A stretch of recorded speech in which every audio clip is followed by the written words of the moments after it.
Ay carraa keenya shamarran biyya Arabaa. Mee ijoollee viidiyoo kana ilaala. Viidiyoo kana yoo ilaaltani namni imimmaan isin hin qabne hin jiru laata. Mana fincaanii keessa rafti. Mana fincaanii keessa kafana ishii safatti. Asuma mana fincaanii keessa rafti.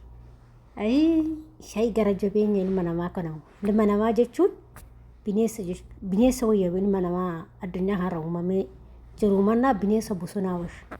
Bineensa afaan hin beekne san jechuudha. Ashamaa akkam jirtu hordoftoota koo nagaa keessanii ani nagaa kooti kadhataa waaqayyoo isinillee baga nagaa taatan baga jiraattan sin jecha. Egaa hordoftoota kiyya kaa warroonni chaanala kiyyaafis haarawaa taatan sabiskiraabii gochuudhaan maamila keenya taa'e warri ta'aa jirtanis ulfaadhaa galatoomaa sin jedha. Egaa hordoftoota kiyya akkuma viidiyoo jalqabaa agartanitti viidiyoon kun viidiyoo shinti beetii yookiin mana fincaanii keessa jechuudha. Mandaamni ishiitu mana fincaanii keessa rafsisa. Hirriibni sachuma, kan itti fayyadamtu sachuma, kan kafanaafatu sachuma, achumatti miiccatti harkuma ishiitiin achuma rafte jechuudha shinti beetii keessa. Kan itti boqottu shinti beetii keessa. Sagaleen kuni sagalee kiraaritti waliin qabata jechuudha akka obboleettiin keenya kun dubbattutti. Hedduu takka akkuma barreeffama irratti agartan. Hedduu takkas nama gaddisiisa. Ilma namaa ta'ee shinti beetii keessa kan nama raffisu ani hin beeku. Hangamuma yoo garaa jabaatte illee shinti beetii keessa raffisuu irra hiqaa beetii rafuu shinti beetii keessa rafuu irra jechuudha. Maaliif hiqaa beetii jechuun rakkoon qabu. Maaliif nyaata qulqullina hedduu qabu. Shinti beetii jechuun garuu ani hin beeku dhugaa rabbi. Garuma jabeenya akkamii akka jara kanaafis kenne hin beeku ani. Dhugaa viidiyoo biraallee jedheen ture waa'ee kanaa irratti obboleettiin tokkollee akkas jettee deebiste shinti beetii keessa rafaa jettee akkasumatti viidiyoo waraabde jechuudha. Shinti beetii kana ijoollee baay'een argee jechuudha. Akka shinti beetii keessaa kana. Ijoollee ani dhaamsa isin qabu. Ijoollee shinti beetii keessa raftan. Hin rafinaa. Bakka hin rafin. Biiroo irraa dhuftetti bilbiladhu yaadafu biiroo keenyatu wanta kanallee isin irraan gahaa jira. Biiroodha kan rakkina guddaa ijoollee keenya irraan gahaa jiru. Gaafa ijoolleen keenya rakkattee biirootti bilbilatte biiroon immoo formaatan kennuuf ijoollee keenyaan deebisanii as kennu jechuudha. Maaliif namni gaafa fayyaa argatte gaafa fayyaa kee jiraatte qabeenyas godhachuu dandeessa. Waa hundumaa godhachuu dandeessa. Siigalee gaafa fayyaan hin jirre garuu waan hunduuyyuu hin jiru jechuudha. Biyya ormaa kana waan fayyaa qabnuuf deemnee hojjetannee jechuudha. Garuu gaafa fayyaa hin qabne haatumti nama dhaltee nama hin jaallattu isaan dhiisate jechuudha. Okay? Kanaaf fayyaatu dursa hunda duraayyuu hojii dura hunduma dura waaqayyoo qabu fayyaa nuu kenne hojjechuu dandeenya. Kan fayyaa caalu hin jiru. Fayyaan immoo ofii keetis qulqullina kee eeggachuu bakka hin taane rafuu dhiisuu bakka hin taane taa'uu dhiisuudha. Okay? Shinti beetii jechuun ni dhajaa. Shinti beetii keessatti fayyadaman xuraa adda addaatti gadi ba'ee jira. Fakkeenyaaf garaa keenya keessaa kan wanni garaa keenya keessa ba'u qulqullaa'ee xuraa'ee cuuffamee kan qaama keenyatti gorgoree kun immoo kan hin barbaachisne gara alaabaa miti kan gara alaabaa san keessa raffisti jechuudha isheen. Inni hoo bashitaadha jechuudha walumaa galatti. Kanaafuu ijoollee keenya of eeggadhaa. Hin rafinaa shinti beetii keessa bakka. Rafin biyya si agalchitu malee shinti beetii keessa rafin. Dhugaa isin hin jedhu shinti beetii keessa rafinaa. Kilaasii kee kophaatti si haa kennitu yookiin saaloonii keessa rafaa yookiin hiqaa beetii si haa kennitu bakka. Maali akkamitti shinti beetii keessa ilma namaa ta'eetuma akkam gara jabeenya akkanaa kan shinti beetii keessa nama raffisan.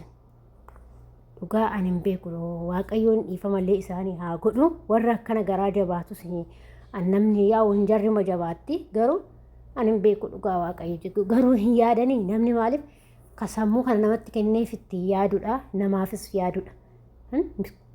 Miskiinotaafis yaadudha. Garuu isaan immoo waan akkasii yaadanii jechuudha. Kanaaf isin immoo of eeggannoo gochuudha. Obboleettii keenya dhugaa rabbi hedduu akka na gaddisiise. Gaafa shinti beetii keessa akkasitti raftu. Kaastee agarsiistu mee namni akka kiyyaa jira jettee yoo isheen haasoftu bakka baay'ee tokko himmaa na qabe jechuudha. Kanaaf ijoollee keenya of eeggannoo godhaa. Waaqayyo sinaa eegu. Yoo isaan shinti beetii keessa rafisiin jedhan shinti beetii keenya hin rafin abadan amas hin jedhe. Shinti beetii keessa rafina. Gara jabeenya akkanaas garuu waaqayyo namaaf kennini. Dhugaa rabbi ani maal akka ta'e hin beeku namni keenya gara jabeenya hamaa qaba beektanii ilmuma namaa ta'ee jechuudha. Gara jabeenya hamaa kan qabu jira.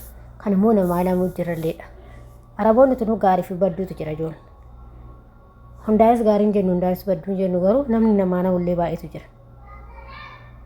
Dhugaa yaa ta'u hin abaasan malee isaan namni namaa namatti manni takka gaariitu jira jechuudha.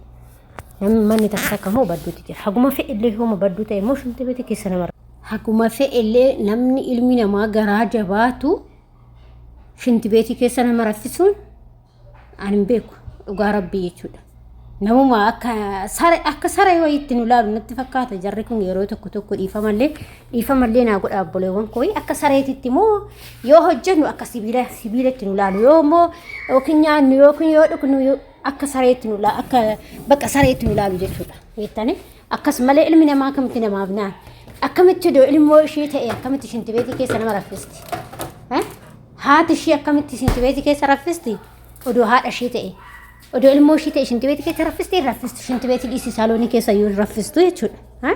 Algaa gaarii raffiti. Akkasuma haadholeen keenyas nu ifi beera. Haga qabeenya isaaniitiin haga dhabiinsa isaaniitiin waan gaarii akka hojjennu waan gaarii akka argannu nu yaadu malee waan gaarii akka nyaannu waan gaarii akka dhugnu waan gaarii akka rafnu nu yaadu malee shinti beetii keessa nu raffisuuf nu yaadan jechuudha. Haati namaatii fi garagaraa sun dhugaa waaqaa dhugaadha. Haadha kee jechuun hin beeku dhugaa waaqaa jechuudha. Haati hormaa hamtuudha kan jedhan dhuguma hamtuudha. Osoo haadha ofii taate garuu haadha nama dhaltee yoo taate akkanaa hojii jechuudha. Kanaaf ijoollee keenya yeroo waan akkanaa kana isin goote madaamin teessan hin rafin abadan dhugaa rabbii hin rafin baqa achi keessa hin rafin wanumti dhufee haa dhufu hin rafin achi keessa taa'aa buli malee hin rafin maaliif dhibee shammatachuuf shinti beetii keessa rafanii akkamitti riimuu nama qaba dhugaa rabbii maal kilaasii dhabde moo yoo kilaasii dhabde qaabeetii keessa rafina maan hin jettu saalooniin hin jira manni beetan hin jira manni beetan ijoollee hin jira ijoollee birallee yoo firaashii buufattee lafa raftee bargaariidha dhugaa waaqaa jechuudha gara hammeenya isaanii kenne karaa waaqayyoon namaan kennin jechuudha jara kan akka sibiila garaa jabaatu dhugaa rabbii garaan isaanii akkasi.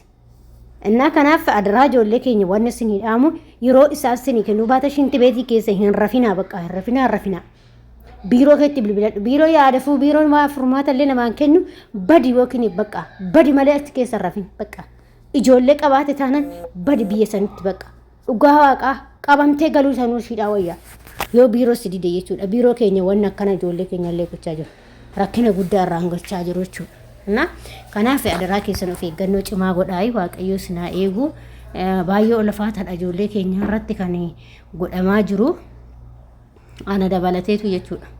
Maaliif jechuun hundi keenya bakkumti ku dabalanneeti warri ijoolleen biyya arabaa jechuudha hundi keenya walitti qabata jechuudha. Kanaaf of eeggannoo godhadhaa isin jedha yaa mana gaariif mana badaa tokko jira waan isin jedhee fi yaa manni tokko gaariidha manni tokko badaadha.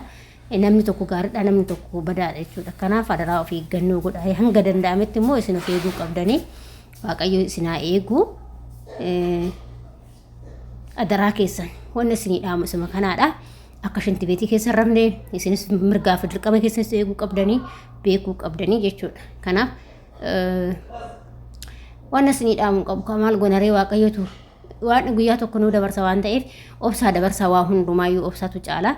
Obsaa dabarsaa waan akkanaa immoo shinti beetii keessa rafuu kana obsuu hin danda'amu waggaa meeqatu obsa shinti beetii keessa rafanii bashitaadha bashitaa sirkutaa jechuudha. Kanaaf of eeggannoo godhaa isin jedha isa kanallee akkasuma warroon chaanaala kee afaaraa taatan sabskraabii gochuudhaan maamila keenya ta'a wartaa jirtanis galatoomaan faadhaa akkasuma yaada fi qeeqoo qabaattan immoo koomentii irratti barreessuu hin dagatinaa isiniin jedha isin kabajaa hordoftoota kiyyaa hundarraa keessan laayikii naa godhaa warri viidiyoo kana isin bira gaheessin jedha maaliif chaanaalli kiyyaa adabbii jala ture dhufe waan ta'eef baay'ee ganna jalaa bu'ee dhugaa dubbachuuf hedduu ganna jalaa bu'ee yaa'u sababa maallaqamaa keessaan baafne na adabe waan ta'eef kanaaf na adabee jechuudha piiniidhaaf jechuudha lakkoofsa poostaatiin na adabe malee waan biraa rakkina hin qabu jechuudha galata waaqayyoo immoo amma na deebi'ee jira kanaaf laayikii naa godhaa isin jedha hordoftoota kiyyaa isin jaalladha isin kabaja nagaa ta'a.